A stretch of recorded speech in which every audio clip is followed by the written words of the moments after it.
Fala pessoal, bem-vindos a mais um vídeo. Vamos começar esse vídeo trazendo algumas notícias para vocês, algumas reportagens e a partir delas nós vamos desenvolvendo o assunto desse vídeo. Então, vamos começar com essa notícia aqui da CNN. Trabalho remoto mais que dobrou em 10 anos, mas caiu após pandemia, mostra IBGE. Eles têm uns gráficos pra gente, proporção de pessoas que trabalham de casa, era que 3,6%, 2017 começou a crescer, 4%, 2018, 5%, 2019 quase 6%, e daí 2020 teve um aumento grande e atualmente é de 8,3%, então dados de 2023. Então, 8% da população brasileira, aparentemente, da força de trabalho brasileira, trabalhando de casa. E isso é um número que, claro, deu uma queda aqui depois da pandemia, mas tende a ir aumentando, como já estava aumentando aqui em 2017, 2018, 2019. Vamos ver aqui, proporção de pessoas que trabalham nos escritórios da empresa, não estão inclusos servidores públicos e trabalhadores domésticos. Era 63, aí chegou aqui em 2014 a 64, 65, aí foi caindo, 2019 já era 58, 59, né? Chegou aí a 58 e agora está em 59. Ou seja, 40% já não vão mais para o escritório da empresa. E 60% aproximadamente ainda vão para o escritório da empresa. Mas escritório é algo muito mais fácil de você realocar comparado a uma empresa que produz alguma coisa, né? Onde tem que entrar insumos, vai ter um processo produtivo ali e no final dessa cadeia produtiva vai sair algum insumo. Essa empresa é mais difícil de você realocar. Fazer um parque fabril novo e mudar o parque fabril é praticamente impossível. Mas um escritório, ainda mais dependendo do tipo de escritório, dependendo do número de pessoas que tem no escritório, é muito mais fácil você realocar para outros lugares, inclusive você realocar para outros países. Isso não quer dizer muitas vezes fechar o escritório em um país, é abrir um escritório em outro país, fazer desse outro escritório a matriz e ir realocando a gestão aos poucos para esse outro escritório nesse país, onde é mais interessante, onde é mais vantajoso ter esse escritório. Então vamos ver aqui, pessoas 14 dias mais ocupadas no Brasil, proporção de pessoas que trabalham em veículos, então aumentou bastante, né? Principalmente aqui 2018, 2019, chegou aí a 5%, agora está em 4,8%. Muito bem, essa é a matéria. Aí temos aqui outra matéria. Número de profissionais que trabalham para o exterior cresceu 491%. Veja dicas de como fazer o mesmo. Aí, essa matéria vai desenvolver um pouquinho essa questão de cada vez mais pessoas ofertando o seu serviço para empresas e para indivíduos no exterior. Aí também achei nesse site aqui a lista definitiva de estatísticas de trabalho remoto para 2024. Principais estatísticas do trabalho remoto em 2024. 16% das empresas no mundo são 100% remotas. 44% das empresas não permitem trabalho remoto. Melhor equilíbrio entre trabalho e vida pessoal é a principal razão pela qual as pessoas optam por trabalhar remotamente. 77% dos trabalhadores remotos dizem que são mais produtivos quando trabalham em casa. A renda média anual dos trabalhadores remotos é $4.000, mais alta do que a dos outros trabalhadores. 85% dos gerentes acreditam que ter equipes com funcionários remotos se tornará a nova norma. 74% dos trabalhadores afirmam que ter a opção de trabalhar remotamente os tornaria menos propensos a deixar a empresa. Os 3 maiores desafios associados ao trabalho remoto são desligar após o trabalho, solidão, comunicação/colaboração. Estatísticas gerais do trabalho remoto. 16% das empresas em todo o mundo são totalmente remotas. Cerca de 62% dos funcionários com idades entre 22 e 65 anos afirmam que trabalham remotamente, pelo menos ocasionalmente. Desde 2009, o número de pessoas que trabalham em casa aumentou 159%. Tendências no trabalho remoto. Crescimento do trabalho remoto nos últimos 5 anos, 44%. Crescimento nos últimos 10 anos, crescimento nos últimos 12 anos. 58% da força de trabalho dos Estados Unidos são trabalhadores remotos. E esse dado aqui aparentemente é do Covid, então ele deve ter talvez diminuído um pouco e não é um número tão grande de pessoas assim. E também tem que ver o que a pessoa está falando, um trabalhador remoto, né? É necessariamente um trabalhador que está em casa ou é alguém que não precisa estar fisicamente no lugar para desempenhar aquele trabalho. Então tem que ver exatamente o que a pessoa está querendo dizer com isso. Mas no final do dia, para o propósito do nosso vídeo, uma coisa está muito interligada à outra. Os setores com o maior número de trabalhadores remotos são saúde, 15%, tecnologia, 10% e serviços financeiros, 9%. O trabalho remoto é mais comum em cidades com altos níveis de renda. 44% das empresas no mundo não permitem trabalho remoto. Em 2028, 73% de todos os departamentos deverão ter trabalhadores remotos. 99% das pessoas escolheriam trabalhar remotamente pelo resto da vida, mesmo que fosse apenas meio período. Esta é provavelmente uma das estatísticas de trabalho remoto mais poderosas da atualidade. Os funcionários desejam mais liberdade e flexibilidade e, se pudessem, quase todos gostariam de ter a opção de trabalhar remotamente pelo resto da vida. O aumento do trabalho remoto é claramente mais do que apenas uma moda passageira. Benefícios do trabalho remoto. 77% dos trabalhadores remotos dizem que são mais produtivos quando estão trabalhando em casa e 75% das pessoas trabalham remotamente porque há menos distrações. Melhor equilíbrio entre trabalho e vida pessoal é a principal razão pela qual as pessoas optam por trabalhar remotamente. 69% dos millennials desistiriam de certos benefícios de trabalho por um espaço de trabalho mais flexível. O teletrabalho reduz as emissões de gases do efeito estufa em 600 mil carros. Ganhos por trabalho remoto. A renda média anual dos trabalhadores remotos é $4.000, mais alta do que a de outros trabalhadores. Trabalhadores remotos economizam cerca de $7.000 por ano em transporte, alimentação e creche. As empresas que permitem trabalho remoto observam um aumento médio de $2.000 no lucro por trabalhador remoto. Estatísticas de recrutamento e retenção. As pequenas empresas têm 2 vezes mais probabilidade de contratar trabalhadores remotos em tempo integral. 85% dos gerentes acreditam que ter trabalhadores remotos se torna o novo normal para muitas equipes. 64% dos recrutadores dizem que ser capaz de apresentar uma política de trabalho em casa os ajuda a encontrar talentos de alta qualidade. 74% dos trabalhadores afirmam que ter uma oportunidade de trabalho remota os tornaria menos propensos a deixar a empresa.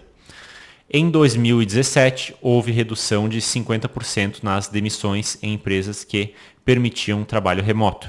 Desafios do trabalho remoto. Os 3 maiores desafios associados ao trabalho remoto são trabalho, solidão e comunicação, já vimos isso. Apenas 70% dos trabalhadores remotos recebem treinamento regular de sua empresa. 54% dos profissionais de TI consideram os trabalhadores remotos um maior risco de segurança do que os trabalhadores tradicionais. Com que frequência as organizações requerem dos trabalhadores remotos participarem de treinamentos a respeito de segurança digital, cybersecurity? Mais de 2 vezes por ano, 2 vezes por ano, anualmente, no começo do contrato, tem uma plataforma digital de instrução para os trabalhadores. Apenas 23% dos trabalhadores remotos afirmam que seu empregador cobre o custo de associação ao espaço de coworking. Funcionários remotos têm 16% menos probabilidade de concordar que seu gerente os envolve no processo de definição de metas. Então tá, né? Bem interessante aqui. Vamos continuar agora para outra reportagem. Pessoas que trabalham em regime de home office ganham 2,7 vezes mais que a média, diz IBGE. E aqui daí nós temos a reportagem. E aqui tem essa reportagem aqui também que não abriu, mas o que ela estava dizendo era basicamente que no Brasil nós temos 9 milhões de trabalhadores remotos, estava dizendo essa reportagem da Exame. E daí eu fiz também aqui a minha conta de padeiro, né, jogando o Brasil como uma média de 200 e poucos milhões, que representa aí mais ou menos, vamos ver, acho que é 2% da população mundial, se eu não me engano. Deixa eu fazer o cálculo aqui de novo, vocês me dão um minutinho. Exato, isso dá aí aproximadamente 2% da população mundial, um pouquinho mais de 2, né, 2,2, 2,3.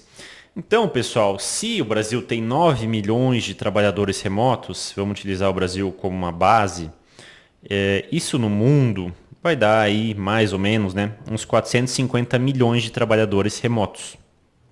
E isso é um problema de certa forma, mas é uma oportunidade por outro lado também.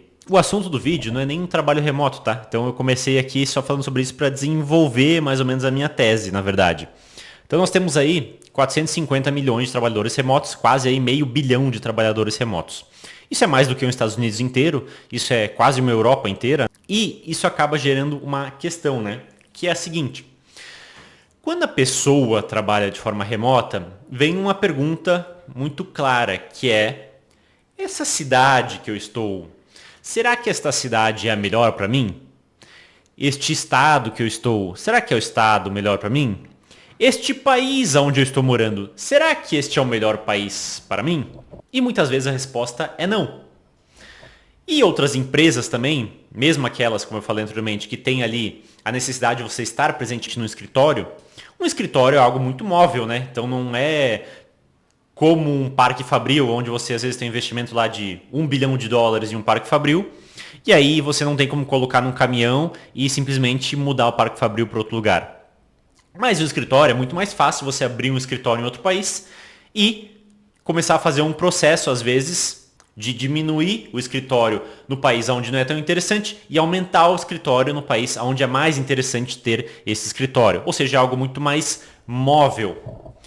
Coisa que antes dos anos 2000, até os anos 2000 e pouquinho ali, não tinha muito como a gente fazer isso. O trabalho era quase que necessariamente presencial. E isso foi mudando ao longo do tempo, já mudou em boa parte, e nos próximos anos vai continuar mudando, com certeza, e esse número de quase meio bilhão vai aumentar. Não vai aumentar do dia para a noite, mas talvez daqui a uns anos vai ser 600 milhões, mais alguns anos vai ser 700, mais alguns anos vai ser 800, mais alguns anos vai ser 900, mais alguns anos vai ser 1 bilhão, enfim, esse número vai ir aumentando. E aí, o que acontece, né? As empresas, já há muito tempo, tendem a se realocarem para lugares onde é mais vantajoso elas estarem. Se você vai ver em pesquisas, os gerentes, os CEOs, os tomadores de decisões de grandes empresas, lá em 1980, lá em 1990, perguntavam para eles: o que é mais importante na hora de você tomar a decisão de construir um parque fabril no lugar A ou B ou C? O que é mais importante para você? E eles diziam vários motivos. E os principais motivos, ali o top 3, o top 5, era sempre onde está o meu mercado consumidor, aonde estão os insumos que eu vou utilizar naquela empresa, aonde estão outras empresas que vão muitas vezes ofertar serviços ou produtos que vão ser complementares àquele produto que eu vou estar produzindo. Aonde que está a mão de obra qualificada para trabalhar naquela empresa e ou a mão de obra mais barata para trabalhar naquela empresa? Qual é o país onde tem mais infraestrutura para escoar aquela produção ou para receber aqueles insumos? Ou seja, que tem rodovias, ferrovias, portos, aeroportos. Entre os principais motivos na hora de tomar uma decisão, lá na década de 80, 90, esses eram os principais motivos. Você vai perguntar hoje para esses tomadores de decisão quais são os principais motivos para eles tomar essa decisão.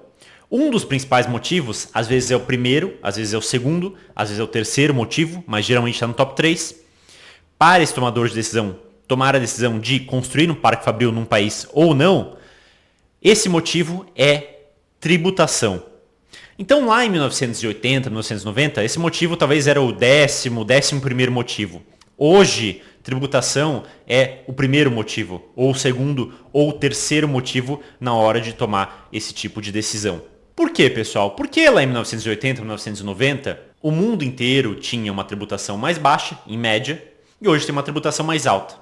Além disso, lá em 1980, 1990, era muito mais difícil você fazer esse controle se estava tendo algum tipo de evasão fiscal ou não. Hoje esse controle acontece de forma muito mais eficiente, muito mais difícil de escapar desse tipo de controle.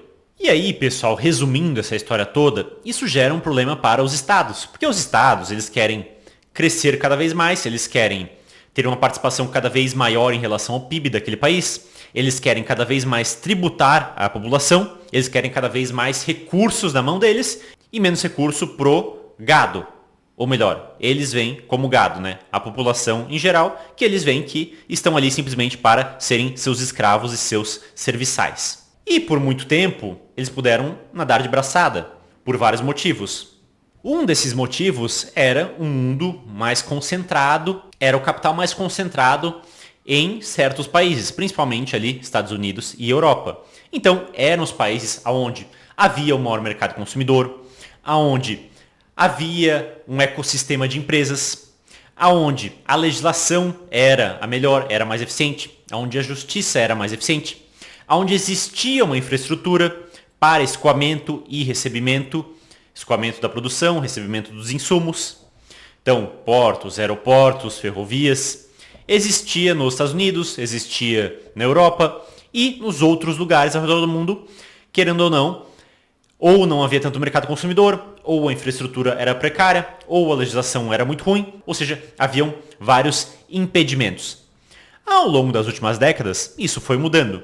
Esses países, apesar de ainda serem muito importantes, são a cada ano menos importantes. E outros países, os quais eram desorganizados, onde não existia um mercado consumidor tão grande, onde a infraestrutura era ruim, onde a justiça era disfuncional, acabaram sendo aprimorados ao longo dos anos, fazendo com que eles fossem tão eficientes em alguns casos, em outros casos quase tão eficientes quanto os Estados Unidos e a União Europeia. Ou Japão também, para dar outro exemplo de país que há muito tempo já é desenvolvido. E nós temos um problema, porque nós temos uma tributação muito alta, principalmente na Europa, mas aquelas vantagens que existiam lá em 1980, 1990, hoje já não existem mais. Essa disparidade já não é tão grande assim. Mas a tributação é muito restritiva em países europeus e em outros países não é tão restritiva. E aí o que acontece nesse processo é que muitas empresas, muitos profissionais, muitos escritórios acabam sendo realocados para outros países. Isso faz com que esses países percam a capacidade de conseguir aumentar a tributação. Então eles querem ter uma tributação maior sobre ganho de capital, querem ter uma tributação maior sobre imposto de renda, querem ter uma tributação maior sobre a riqueza das pessoas dentro daquele país, mas não conseguem, porque eles aumentam esses tributos e as pessoas simplesmente colocam a mochila nas costas e vão embora. Ou seja, o aumento de certos tipos de tributos acaba sendo tão ineficiente que no curto prazo, às vezes, quase nem tem um aumento na tributação, mesmo a porcentagem de tributo sendo aumentada, e no médio e longo prazo, essa arrecadação inclusive até cai. Ou seja, esse mundo mais globalizado e o trabalho remoto acaba dificultando muito para os governos aumentarem certos tipos de tributos. Então, outros tributos, como por exemplo, IPTU ou o Imposto sobre Valor Agregado, é mais fácil, porque você vai estar pagando se você consome dentro do país. Mas outros tributos, como imposto de renda, como ganho sobre capital, é muito mais difícil, porque dependendo da forma como é feita essa minha renda, eu simplesmente coloco a mochila nas costas e vou para outro país. E aí nesse país, talvez tenha um IPTU um pouco maior, um pouco menor, tenha um custo de vida um pouco maior, um pouco menor, tenha um imposto sobre valor agregado um pouco maior, um pouco menor, mas no final do dia, a minha renda ou o meu ganho sobre capital vai estar sendo tributado a praticamente zero. Esse movimento não aconteceu tanto, inclusive, em alguns países ainda, por exemplo, aqui no Brasil, porque tem muitas pessoas que às vezes trabalham de forma remota, mas como não ganham tanto assim, ganham talvez ali 2 mil, 3 mil, 4 mil, 5 mil, 6 mil, 7 mil, 9 mil, 8 mil, enfim, não ganham um valor tão expressivo assim, as pessoas acabam voando abaixo da malha fina e a receita não incomoda tanto assim elas. Mas, à medida que a receita vai fazendo mais integrações, vai ficando mais eficiente, é capaz sim que essas pessoas comecem a ter problemas. E aí, quando esse momento acontecer, nós vamos ver provavelmente cada vez mais pessoas colocando a mochila nas costas e simplesmente indo embora do país. Que é o que muitas pessoas com mais dinheiro já fazem. Pessoas multimilionárias fazem isso. Tanto que eu já mostrei para vocês aquele gráfico faz um tempinho já nesse vídeo que eu mostrei para vocês, de países os quais recebem muitos milionários e quais países perdem milionários. E o Brasil é um país que perde muitos milionários todos os anos. Mas à medida que a Receita Federal começa a cada vez estrangular mais, no sentido de fechar o cerco, mais pessoas tendem a se mudar para países onde a tributação é mais interessante, incentivando esses países que estão aumentando a tributação a não aumentar a tributação e também, de certa forma, incentivando os países que têm uma baixa tributação de manterem a baixa tributação ou até criarem regimes especiais para que pessoas de outros países venham morar nesse país e paguem praticamente zero de imposto de renda ou de imposto sobre ganho de capital. E daí, finalmente, eu vou chegar no assunto principal do vídeo, que é quais países têm certos regimes que são interessantes, quais países têm certos regimes que não são tão interessantes, diferenças em qualidade de vida, diferenças em custo de vida, e eu vou entrar nele no próximo vídeo. Então esse vídeo vai acabar por aqui, vou fazer uma parte 2 dele que vai sair semana que vem, então não percam caso esse assunto interesse vocês. Um abraço pessoal e até o nosso próximo vídeo.